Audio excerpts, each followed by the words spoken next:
Hey guys, it's Ben the Coin Geek at Old Pueblo Coin, and today I have something new to talk to you about that we haven't really spoken about before, something that you can have a fun time collecting and getting into, and that is Confederate state bonds. And just want to mention, for those of you who actually are experts on stuff like this, so the point is when I do videos about, all types of different collectibles, usually there are things that I don't necessarily specialize in, but I have experience with. And so if you specialize in Confederate bonds, leave some comments that add information to what we're talking about today. I just want to show you a few examples and talk a little bit about collecting them. Bonds, for those of you who don't know, are used to finance things like war. Fantastic, and they would sell them. And then the funny thing is, to me, this is almost like gambling, because they would sell these, and then you'd redeem them at a percentage, right? So 7% or whatever the number might be, and so. You're really gambling on your side winning, right? Or your side winning isn't always the case, because sometimes it had nothing to do with you. I mean, you were not necessarily an American when you're buying these things. People from overseas bought these, and I'm going to show you something really cool in just a minute. First, I want to talk about, as always, getting a good book. This book by Douglas Ball on Confederate bonds is a great starting point for a book. It's very comprehensive. And what's cool about this is it has a lot of history in it, and so you see things and learn things that maybe you didn't know right offhand. They have a lot of historical photos, like the fact that both sides of the war used hot air balloons. This is a picture of a hot air balloon being filled by these giant tanks that you had to be drawn by a horse and carriage, which I thought was really amazing.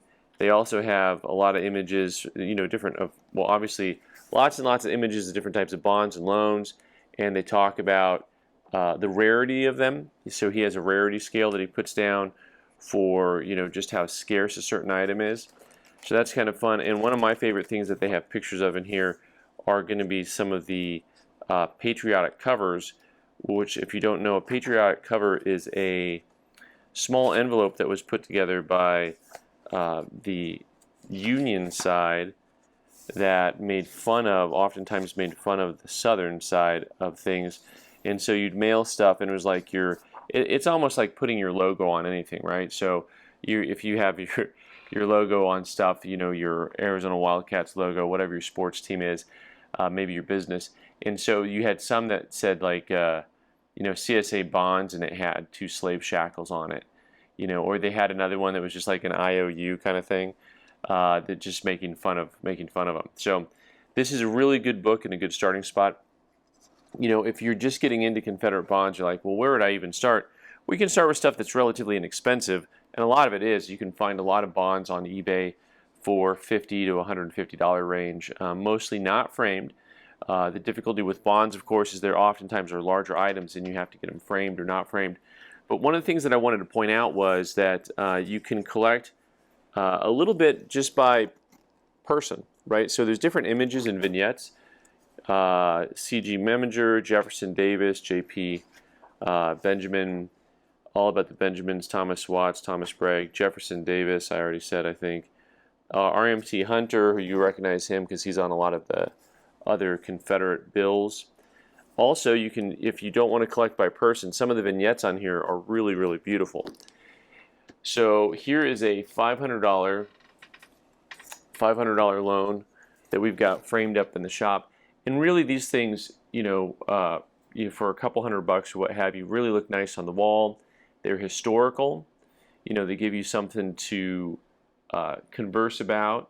They give you an eye into history, and so it's kind of a fun way to look at things. Decorate your house or your office. And they're not that expensive, because you're probably going to spend, $50 to $100 on some piece of wall art that you don't like anyways. And when you can have something that's really cool, I neglected to mention that this one is Stonewall Jackson, which I find to be really neat. Just having the Stonewall Jackson vignette's really cool. But like I was saying before, the war wasn't fought just here. The war was fought financially in other areas. So the South went ahead and made these really cool bonds that were sold in Europe. In fact, these ones here were sold in England, in France, and they've got these. The paper itself, of course, has a watermark on it. They also have a couple of really cool different stamps on there that you can just make out a little bit. There you go. That are pressed into the paper when the paper is signed. And there's another one up here for the bond being issued. And what's cool about these ones is that they were good for 100 pounds and or 2,500 francs or 4,000 pounds of cotton. And so that's really, to me, very cool. The vignette's beautiful. Also, the book has, this is a rarity of a 5-, which means like 300 to 500 known, something like that, 350 to 500 known, and probably a $300 to $400 bond. You know, oftentimes they have these little coupons on here that were good for redeeming, you know, redemption of your interest payments. So this has a few coupons that have been clipped. And of course, these were designed to actually fold up. If you've ever seen old stock certificates, they're designed to fold up and go into one piece like this. That's eventually the size.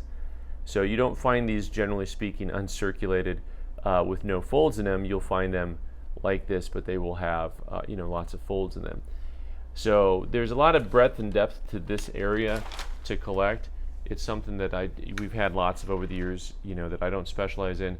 But like anything else that we run into around the shop, the history of it is really fantastic, and the ability to show and teach and make an event real in your life.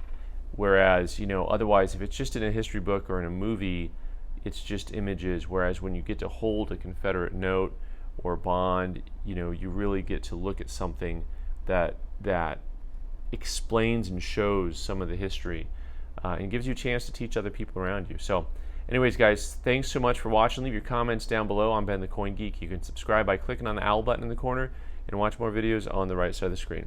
Thanks.